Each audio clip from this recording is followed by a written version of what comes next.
L'actualité politique guinéenne de l'année 2021 a été très mouvementée. Après le changement de la Constitution qui a permis les élections du 18 octobre 2020, lors de laquelle l'ancien chef d'État Alpha Condé a été vainqueur avec 59% des voix ayant conduit aux manifestations de rue dont plusieurs personnes ont perdu la vie et des biens publics et privés saccagés, les acteurs politiques de l'opposition guinéenne n'ont cessé de dénoncer. Des dénonciations qui ont réduit la liberté d'expression et des droits des citoyens confisqués. Des acteurs politiques ont été incarcérés à la maison centrale, dont d'autres ont perdu la vie. L'interdiction de manifester, la fermeture des frontières terrestres et du siège du principal opposant d'Alpha Condé, Cellou Dalein Diallo, l'interdiction de voyager aux opposants sont des faits qui ont marqué la population guinéenne au cours de cette année 2021. Selon certains opposants guinéens, la modification constitutionnelle a été la cause phare de tout ce qui se passe dans le pays. Dr Makale Traoré, ancienne directrice de campagne du président Alpha Condé à l'élection présidentielle de 2010, fait un récapitulatif du passé. Je pense que tous ceux qui ont aidé, accompagné, soutenu la modification constitutionnelle et ce troisième mandat ont fait très mal à la Guinée et au président Alpha Condé. J'aurais voulu, après qu'il ait été un grand opposant, vraiment, qu'il soit un grand président. Et je l'ai dit, je l'ai demandé, je l'ai clamé pour qu'il n'aille pas ce troisième mandat, pour ne pas sortir par la petite porte. Malheureusement, il y est allé contre vents et marées, contre des morts. Je suis soulagée qu'il soit en vie et qu'il observe la Guinée et que peut-être il entende ce que les uns et les autres font de l'analyse de sa gouvernance. Mais déjà, depuis 2012, nous avons tous constaté le dérapage. Je me souviens, c'est en mai 2012, à l'occasion d'une émission, que j'ai dit que la Constitution lui a fait un costume, celui de père de la nation, après son élection, et qu'il doit garder ce costume jalousement. J'ai également dit qu'il nous a promis de conduire la voiture Guinée sur les 4 roues. Je dis, je ne suis pas sûr que la Guinée roule sur les 4 roues et d'y veiller qu'il a encore le temps de corriger. Malheureusement, ça n'a pas été le cas. Vraiment, ça a été une parenthèse difficile. Mais souvent, il m'arrive de me dire, si le professeur Alpha Condé n'avait pas été président, les Guinéens auraient continué à penser qu'ils ont raté l'occasion de leur vie. Tellement le discours et le parcours étaient séduisants.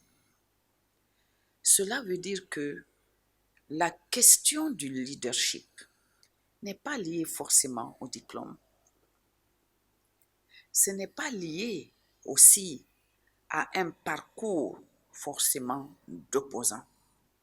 C'est lié au patriotisme, à la fibre qu'on ressent pour sa nation. Je crois que nous avons eu tous l'impression que le président Alpha Condé n'aime ni la Guinée, ni les Guinéens. Il a eu un mépris pour l'ensemble des Guinéens.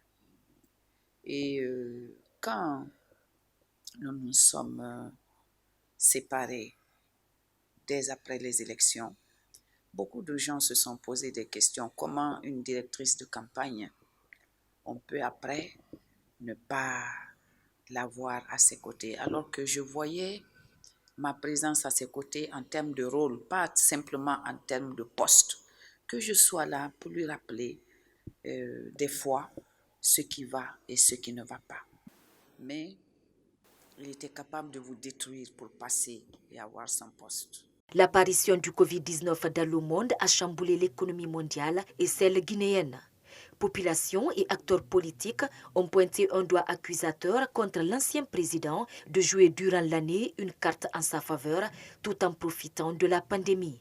Cet opposant et médecin de fonction explique. Chez nous, c'était l'apposé de la mauvaise gouvernance ou bien de l'absence même de gouvernance parce que l'État ne fonctionnait plus. Et la charge sur la population était de trop. Maintenant, il y a la Covid.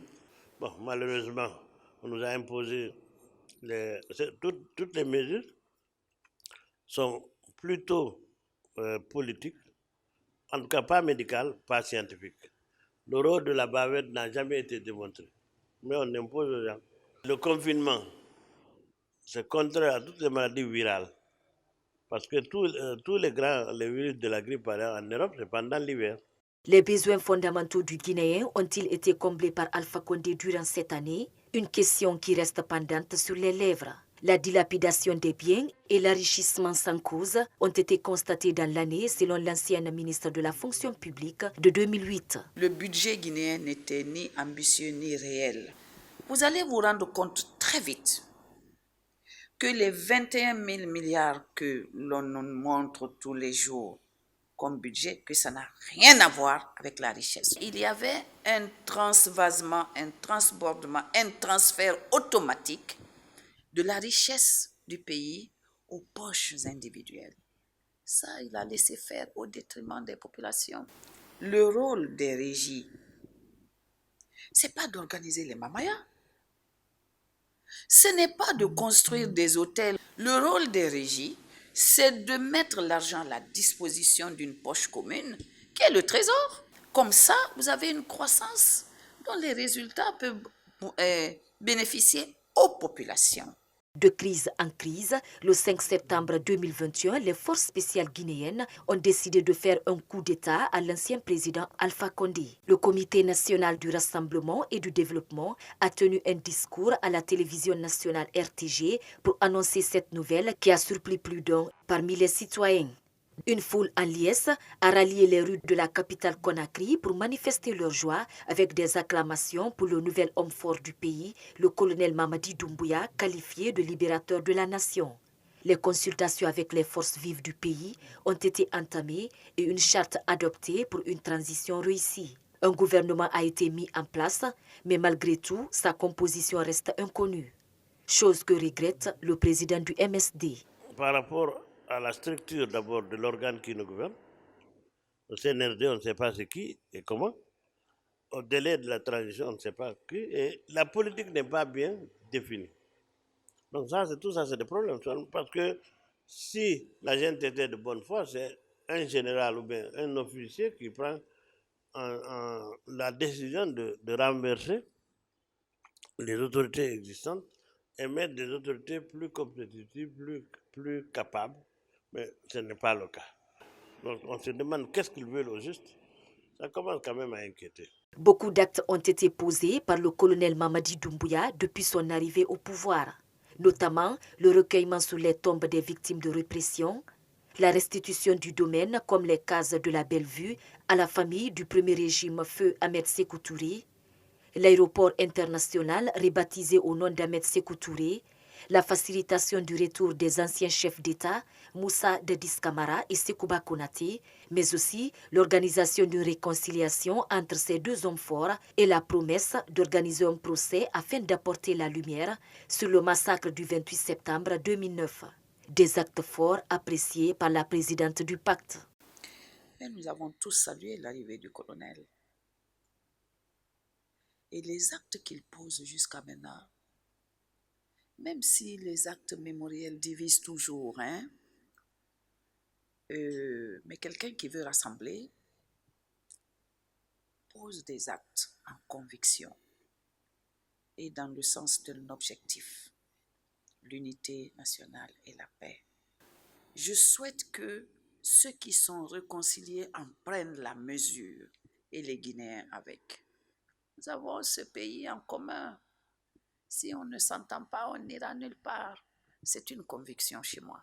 Et c'est en même temps ce que j'essaye de faire au niveau des partis politiques et surtout au niveau de l'intercoalition dont je suis vraiment avec beaucoup de bonheur la première vice-présidente, je vais tout faire pour que, au niveau de la classe politique aussi, que, peut-être pas surtout, mais sur les questions essentielles. En cette fin d'année, la classe politique guinéenne a décidé de mettre de côté leurs querelles pour s'accorder sur l'essentiel en vue de pouvoir jouer un rôle important pendant cette transition. L'intercoalition politique va désormais déposer un mémorandum auprès du président de la transition, colonel Mamadi Doumbouya.